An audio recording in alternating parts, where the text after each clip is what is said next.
Revenons à la standardisation des sols, la standardisation des semences.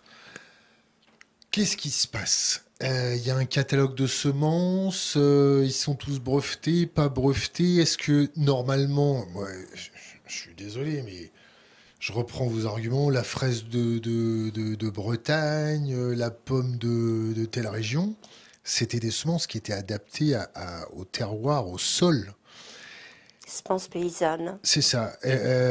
Qu'est-ce qui se passe avec ces semences paysannes? J'ai vu qu'il y avait certaines boîtes de semences paysannes qui s'étaient fait un peu tirer les oreilles parce que c'était pas bien référencé. Qu'est-ce que c'est que ça? Est-ce que vous pouvez nous expliquer tout ça? Et est-ce que la semence paysanne a un avantage ou pas?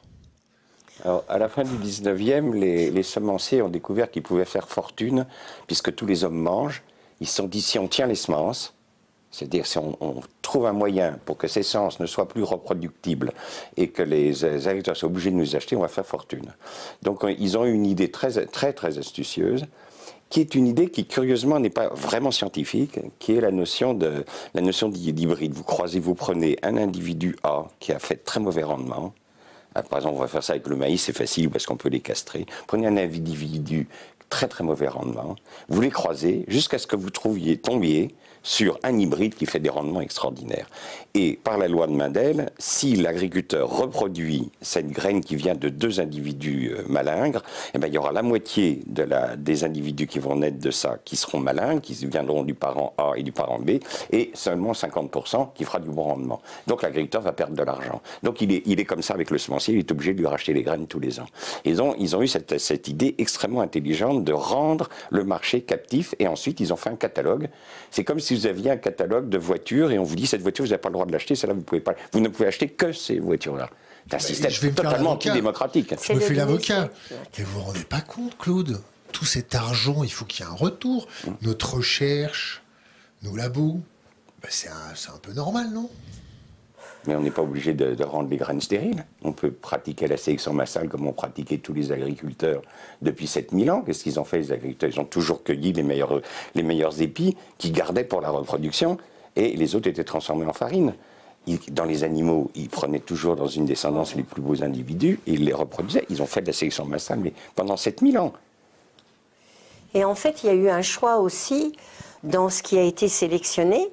C'est reconnu, c'est souvent dans les blés, ils vont utiliser, c'est des plantes si elles n'ont pas le bagage de fertilisation qui va avec.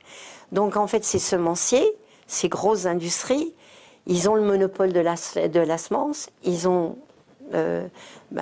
vendent de la fertilisation. Et souvent, comme on fertilise trop, et ça induit, parce que quand on fertilise beaucoup, les plantes sont quand même plus souvent malades. Donc c'est eux aussi qui vendent les produits pour les soigner. Et alors je vais vous dire, on n'est pas obligé d'acheter chez eux. Mais c'est obligé. Pourquoi? Parce qu'un agriculteur ne peut pas... Alors il y a eu une évolution, mais n'a pas le droit. Vous ne pouvez pas, et c'est pour ça qu'il y a une profession, par exemple, qui est née, c'est les céréaliers boulangers. Parce qu'en fait, quand ils avaient des semences anciennes de blé, vous n'avez pas le droit de le porter.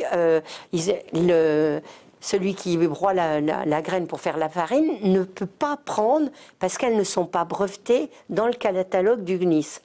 Donc ces agriculteurs ont dit, eh bien, on va devenir boulanger.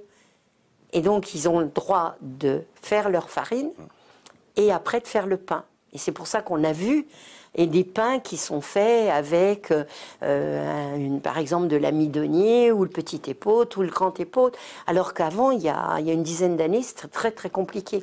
Parce qu'en fait, ils ont détourné le catalogue du CNIS. Claude? Alors, pour vous donner une idée, il y a 10 espèces de blé en Europe et il y avait plus de 10 000 variétés au 19e à travers l'Europe. Et on a, comme dit Lydia, on a sélectionné dans les espèces celles qui ne répondaient pas aux engrais. Par exemple, l'épeautre, il répond très mal aux engrais, on l'a éliminé. Et on a gardé finalement deux blés, un blé, le blé dur, Triticum durum, et Triticum sativum, parce que ceux-là, ils répondaient très bien à l'engrais. Et on a éliminé tous les autres. Et ensuite, on a sélectionné ça dans des sols riches, Donc les gens qui sont sur les sols pauvres, s'ils ne mettent pas d'engrais, ils sont cuits, quoi. Alors qu'on aurait pu faire une sélection totalement différente. On aurait pu faire une sélection en champ, sélection massale, dans des sols différents, repérer les espèces les plus rustiques et les mieux adaptées aux sols pauvres pour ne pas avoir besoin d'utiliser des engrais. Et là, les paysans, eux, ils en auraient énormément bénéficié, alors que là, on les a coincés. Puis c'est pas pour rien s'il y en a un qui se suicide tous les 2 jours. Hein.